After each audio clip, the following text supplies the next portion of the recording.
What's up, everyone? It's Epictastic Joshua here. I talk movies, TV, music, and anime, and this is a voiceover scenario. So, I was supposed to do this after Kingdom of the Planet of the Apes was released, but let's just say there's some complications. So I figured I might as well do it now. This is my ranking of all 10 of the new Planet of the Apes films. Now, I am a big fan of this Planet of the Apes franchise. I think it's very creative, I think it's inventive, and I think it's one of the more underappreciated franchises.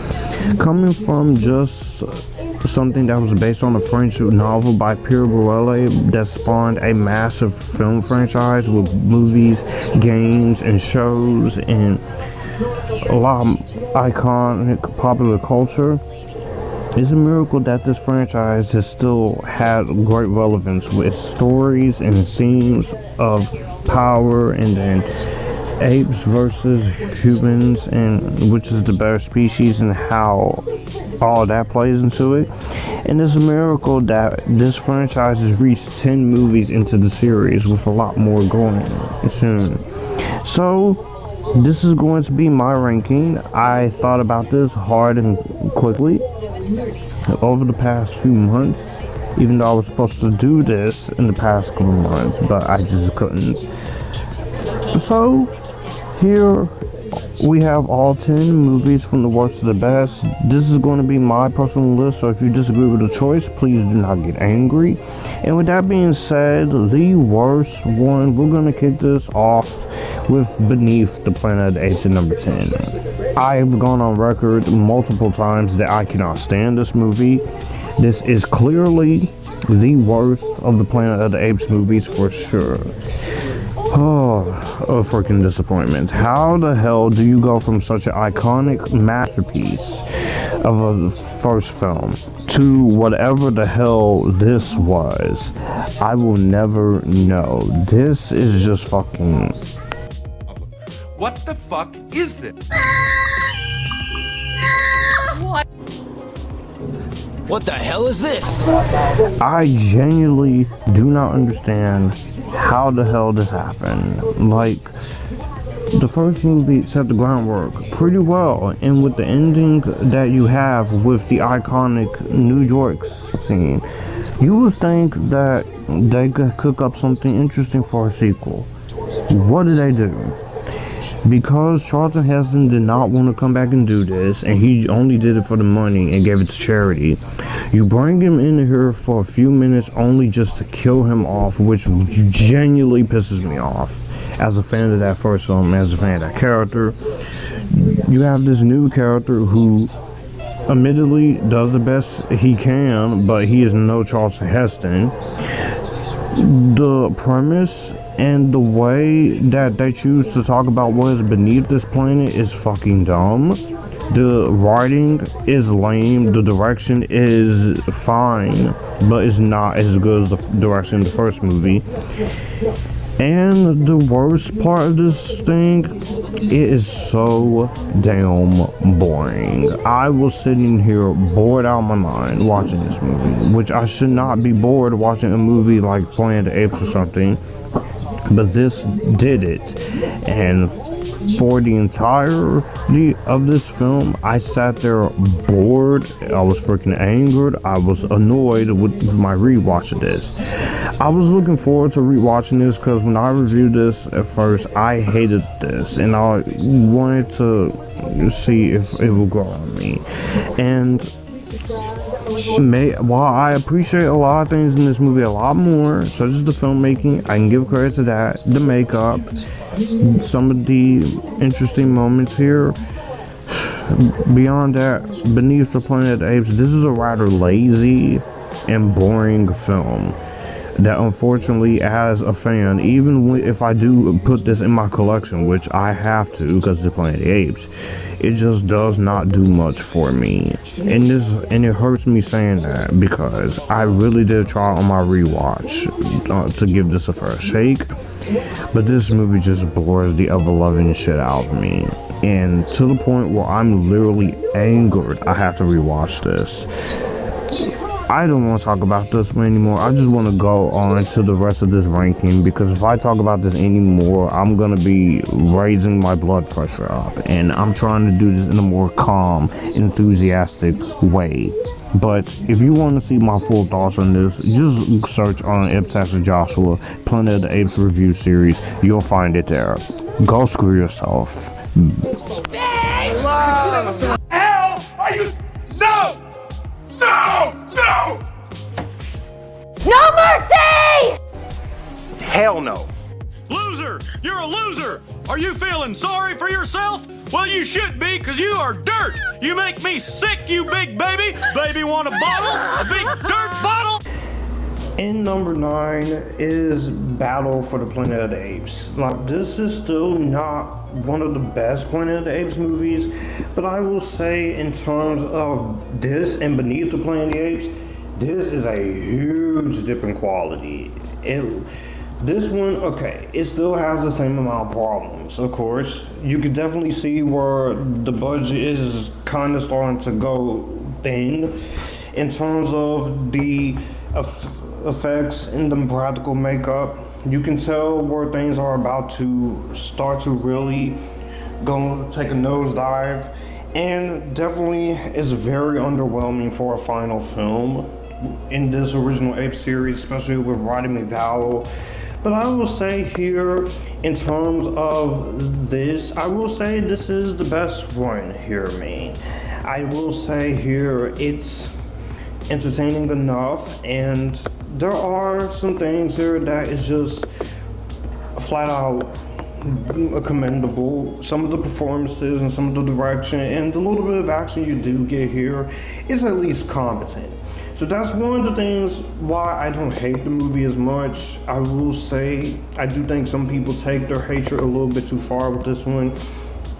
It's just, I wish for the final film in this franchise, this was a bit better in terms of story and plot. And it also doesn't help that the fact that this is completely rushed from the last couple of movies. So, Clyde Akins, Roddy McDowell, there's some good music, there's some good directing here. It's not completely unwatchable, at least. It's just a very disappointingly bland and, for a lack of better terms, frustrating conclusion. So, at the end of the day, it's still watchable enough. It's just, I wish this was better for the final film in the Apes franchise, because it definitely could have really been something had this was better quality to it. But at the end of the day, like I said, this, I don't hate it. It's watchable.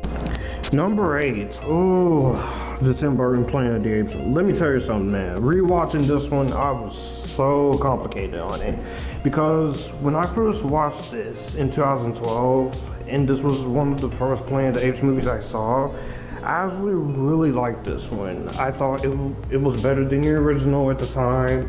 I thought it was something fresh, something creative, and I wanted to see where things went when it comes to it. And then over the time, since I've bought my own copy onto this special edition, I still enjoyed it, but not as much. But rewatching this one, this left me so complicated, because you can definitely clearly tell this is not 100% the movie that Tim Burton wanted to do. And this isn't the worst remake or the worst Tim Burton movies ever. I'm looking at you, Mars Attacks. And this isn't even as bad as Beneath the Planet of the Apes. I know some people feel otherwise, and that's fine. But what this is, in one little word, is the true definition of a frustrating film and a mismatch, because you can definitely tell that a lot has been rushed in the filmmaking process, especially rushing it to get this movie out to meet a 2001 release date, which just needed more time, and you could definitely feel the disinterest of the rushed ticking time bomb that Tim Burton had throughout this movie, especially when you listen to the commentary of this movie. And his style is definitely there, but the writing and some of the decisions made and to the direction is just not as strong as it should be. And unfortunately, this also leads into some of the characters and some of the writing decisions. You have this whole romance with Mark Wahlberg's character of Captain Leo and Ari, and then you have Estella Warren's love triangle, which all increasingly lovely people, but it doesn't really get the time as it needs to. General Thade, he goes for it for Tim Roth's point of view, but he is overacting it like some of this. And also, does not help with the fact that this feels like there was a lot of stuff being changed and being reworked doing the script writing wise just to get this out. But on the other end, I do like the makeup. I think a lot of the performances in here are good enough. The production design, costumes, and the pace is mostly competent. The cameos from Charlton Heston and Linda Harrison are good enough here. And it has some moments in the story I actually like. So in the end of the day, it is a watchable time waster as a guilty pleasure. But this is a prime example of interesting ideas, but the overall is a frustrating execution. I can definitely understand why Tim Burton felt frustrated while making this movie, because it's not completely his movie. Again, I got it in the DVD collection, physical media collection, because it is Planet of the Apes, and I want to collect all the films, even the ones that are not so great, so I can marathon them and probably do a live watch party of them all. But this is the one that my thoughts has completely changed ever since I rewatched it. But it's not completely horrible, it's just so frustrating. And that's the sad part. Number 7 is gonna be Escape from the Planet of the Apes. Now we get into some of the good ones here. Man, Escape from the Planet of the Apes is definitely a huge step up from the disappointment that was Beneath the Planet of the Apes. And it brings Cornelius and his wife back, and it takes a massive tonal direction here. This has a way more interesting story in this, and it takes a lot of chances with it too, especially in the climax of this movie. This is definitely a much better movie than Beneath, even though it does have some of the same problems with some of the pacing. Also, the ending is a pretty sad note to leave on, so that is something to take into account. But what I enjoyed the most in this is I like the makeup. I like a lot of the performances here, especially Cornelius and the wife and a lot of the human characters. And it's once again just a good enough film. It's something where you can watch and be perfectly okay with it. It's like, I enjoy my rewatch of this, and after the Debbie Downer that was Beneath the Planet of the Apes, you need something to step it up. So this is definitely a way to step it up, and it does step it up in a lot of the ways. The makeup is still great. I still like the story here. There's some nice, interesting moments that you can go along with and not feel bad for hating. So it's a good enough movie that I feel pretty competent and just enjoying myself with. Again, it's not an amazing film, but I will say when I reviewed this was the one I did have fun going back to, because it felt like we were going back to what Planet of the Apes really meant, instead of going off the rails like Beneath did towards some of the weird and wacky and crazy directions.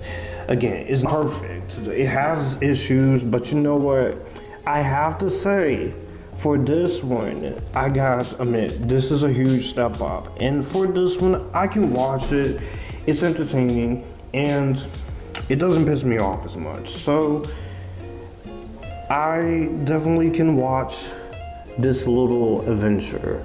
And for that, Escape from the Planet of the Apes is definitely number 7. Number 7.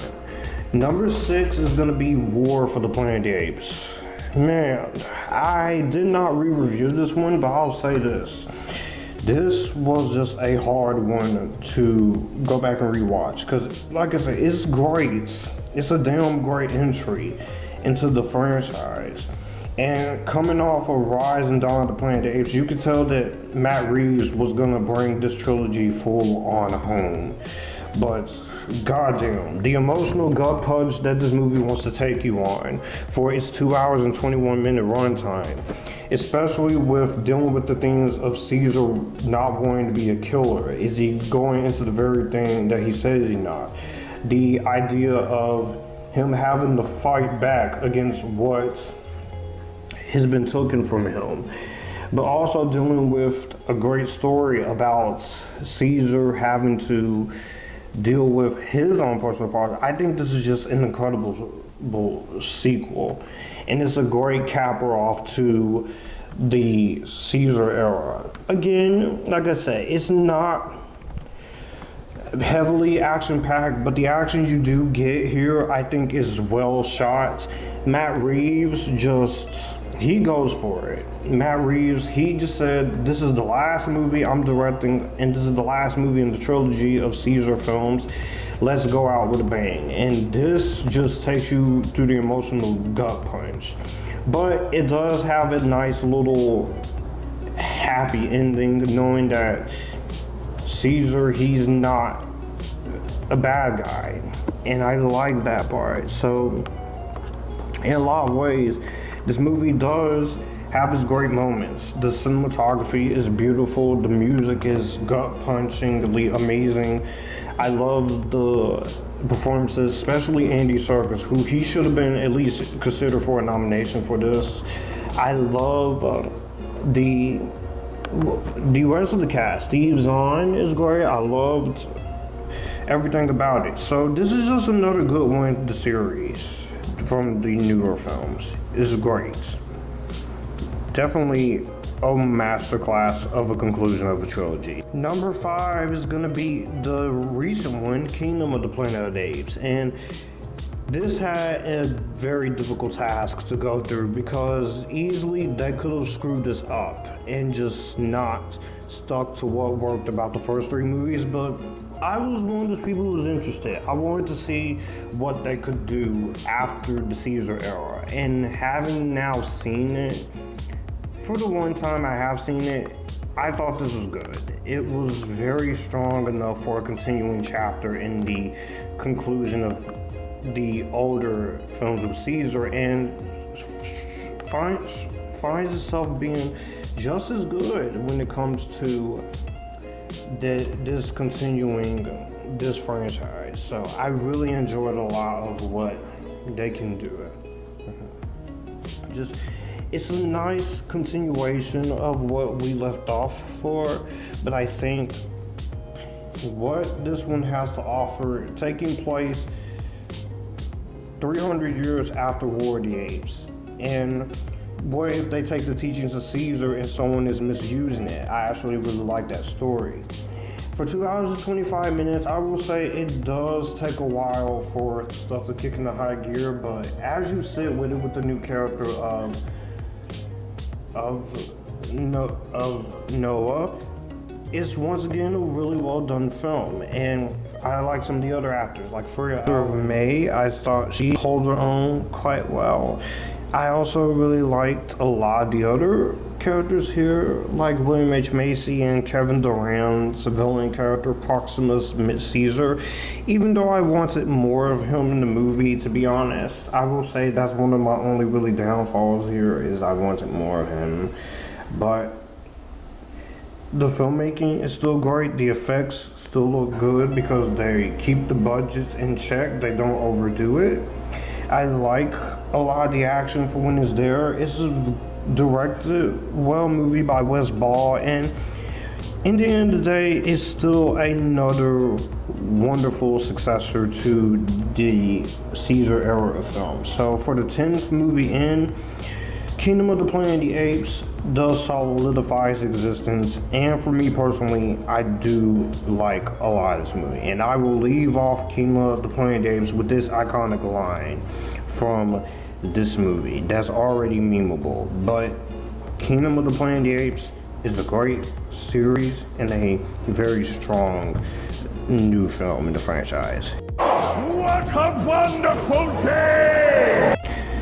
Number 4 is gonna be Rise of the Planet of the Apes. This has the potential to be the biggest joke of the entire franchise, because this, of course, when this was announced, everyone was just shaking their heads on like, why are we doing this? Why are we going along with this? But we all just sat back and waited. Everyone sat down and everyone wanted to calm down. But watching this movie here, Rise of the Planet of the Apes, this is one of the most stronger films and one of the more stronger reboots in the series. It's just a interesting enough reboot that it took old source material but attempted to do something different. It dared to do something different, and that's what needed to happen after Rise of the Planet of the Apes, because there was no way, I mean, the 2001 Planet of the Apes, my bad, because at this point there was no way you were going to be able to pick up from whatever that ending was. So this one, they did absolutely make it enough to where it's competent enough, and you have good storyline. I like the new characters here of Caesar and James Franco's character and Frida Pinto's character. The directing by Rupert Wyatt and the character interactions are just as great here, and they sell it here for what you're getting out of this. I also will say, from a filmmaking perspective, the movie never loses sight of what is going on. The effects are incredible as well in this movie, so you can't deny it. And it's pretty short here. You do have a few issues when it comes to some of the other characters, like David Oyelowo and Tom Felton being assholes, but I like the performances enough so it stands out. Some great themes and some great action, of course, and it's just a great long spectacle in this new franchise.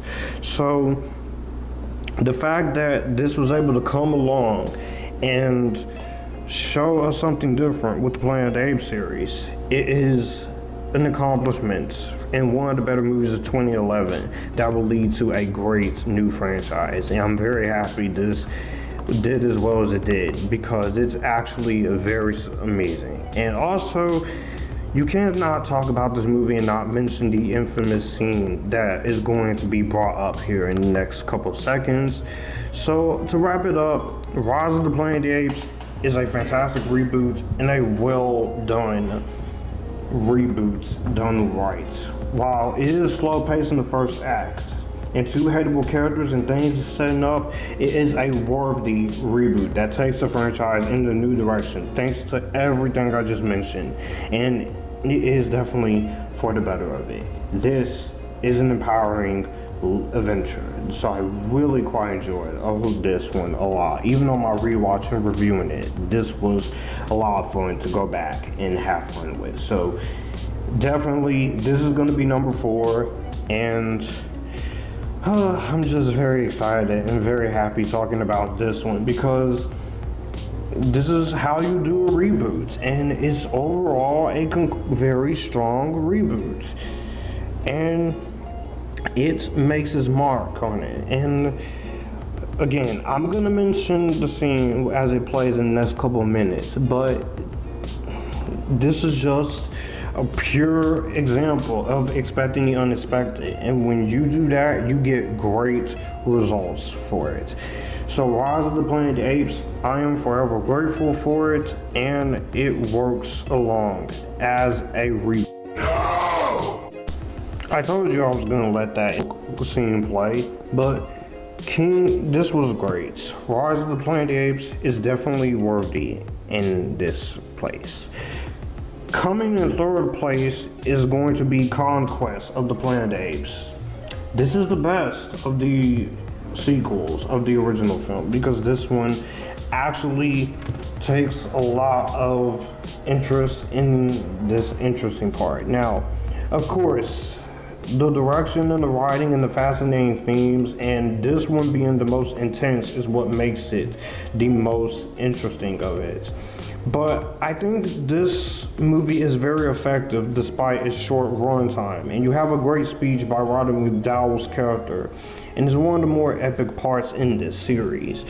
But it just feels like this one has a lot of interesting elements here in terms of what is going on here, and direction wise is really well done here, and I think is actually pretty interesting. So I do like a lot of the way this movie chooses to present itself. It's very creative, it's very ambitious, and for the 70s it does fine here for what you're getting here. So it's not one of the greatest things you'll ever see, but I will say this is a pretty solid enough entry when it comes to it. The budget does feel restrained, and for the one location for the most part, and some of the makeups are starting to become a little bit iffy, but overall I think what this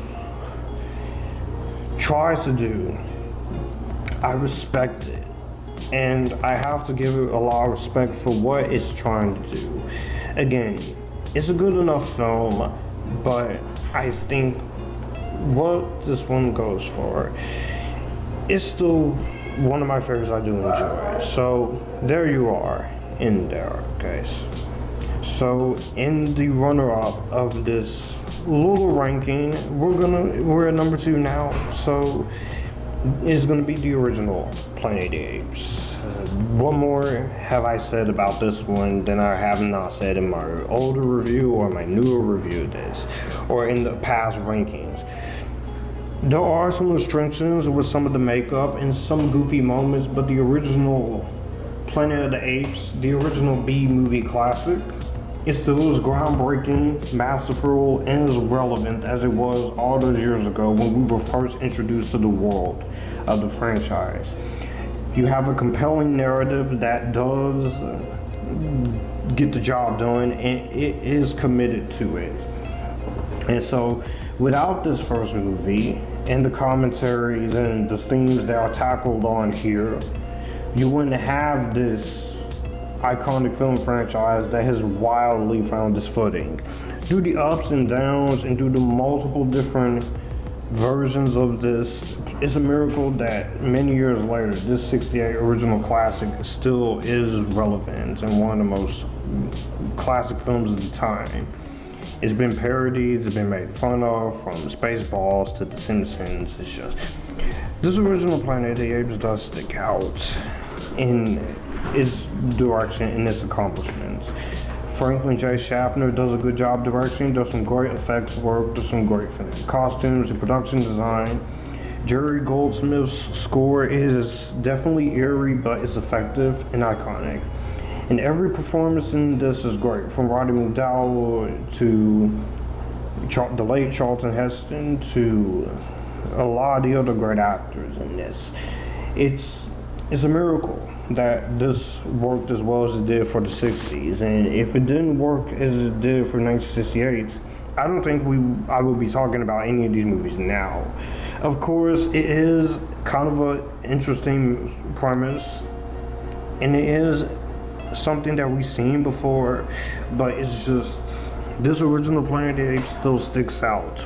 Even if you find it goofy, even with its limitations, yeah, this is a respectable classic that is well respected, and for the better of it. But we get to the #1 crowning jewel, and it's still my favorite of this franchise since I first watched it, and that is Dawn of the Planet of the Apes. Right here. This is still my personal favorite of the Caesar trilogy, one of my favorite films of all time for so many reasons, and of the 2010s. But this is the favorite one of the franchise to me, because this is where you took everything that was set up in Rise of the Planet of the Apes and you do it just as good here. But this is one of the sequels I dare like to say took ambition and dared to be different. And it goes there with a well-written story about survival on both sides, refusing to go to war but will have to if they must. But you have tensions between the humans and the apes and their positives and negatives, along with some great emotional depth and great emotional weight that makes this a winner, even in the film's most darkest moments, in the case of Koba. But Matt Reeves handles that very well, with Rick Java and Amanda Silver's screenplay to make it fit just greatly as it does. But what this really does shine in, and I think a lot of people kind of overlook it, is the battle of wills between Caesar, played by Andy Serkis, and Koba, played by Toby Kebbell, in his best performance, even though I don't hate the guy as an actor. You see that Caesar loves humans and he wants to protect them and protect his home without any war or casualties on both sides. Whereas Koba hates humans and he wants to kill them for torturing and experiments on them. And even it gets to a point where Koba, where later in the movie, if you've seen this movie, I don't know how you couldn't, this movie is damn near 11 years old this year. It gets to a point where Koba is too far gone and you get the iconic fight between Koba and Caesar. And it leaves things open for the end of Caesar's character arc, while having more to explore past him. Michael Giacchino's score is just as great, it's devastating, heartbreaking, and bombastic. The performances are great from Andy Serkis, Toby Kebbell, Jason Clarke, Kerry Russell, Cody Smith-McPhee, and Gary Oldman, and even Judy Greer. The motion capture, you forget that these are not real apes because the motion capture is so great in this. The 2 hours and 10-minute length, I'm sitting there, it goes by quickly every time I watch this, and it does take time to build up action in a war that is unfairly started by Koba, but the characters in the story are enough to make this a standout true sequel here. And it's just one of the finest examples of a sci-fi cinematic sequel and how to make a sequel and honor the past film without ignoring it. And for that, I really love a lot of what this one goes for here. So Dawn of the Planet of the Apes is definitely my favorite of these ape movies. It's one of the best movies of the 2010s. It's one of the best movies I've seen in my 26 years of life. And it is the best Planet of the Apes movie. For all of that I've mentioned, I've done the full-length reviews of these on the channel last year to get ready for the new one, and rewatching this one, it still strikes a chord with me every time. Puts me through a lot of different emotions. Happiness, I'm sad at some parts, I get angry at some parts with Koba. Even yelling at my own TV screen or my own projector or phone when I'm watching this movie on digital or such. This is just a prime example of a sequel done well, and it is one of the finest examples and one of the best movies of 2014 that I really think is just an incredible film. So for that, Dawn of the Planet of the Apes is the best of these Planet of the Apes films. It's just that damn good. If you have not seen it, for whatever reason, go watch it. Great story, you get a great eternal conflict between Caesar and Koba, and just pure spectacle cinema.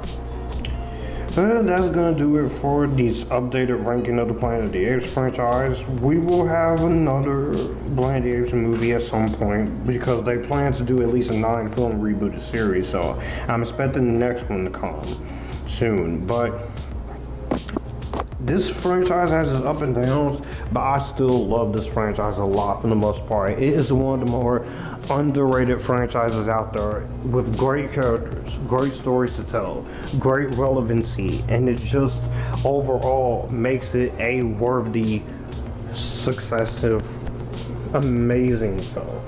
And just if this franchise was not as good as it was through the ups and downs, I would not be talking about it. So this is a franchise I feel like should be more respected here. So in the comment section down below, what do you guys think of this ranking of the Planet of the Apes franchise? Do you agree with my list? Do you not? Try and be respectful and be civilized and put your own list down in the description box down below.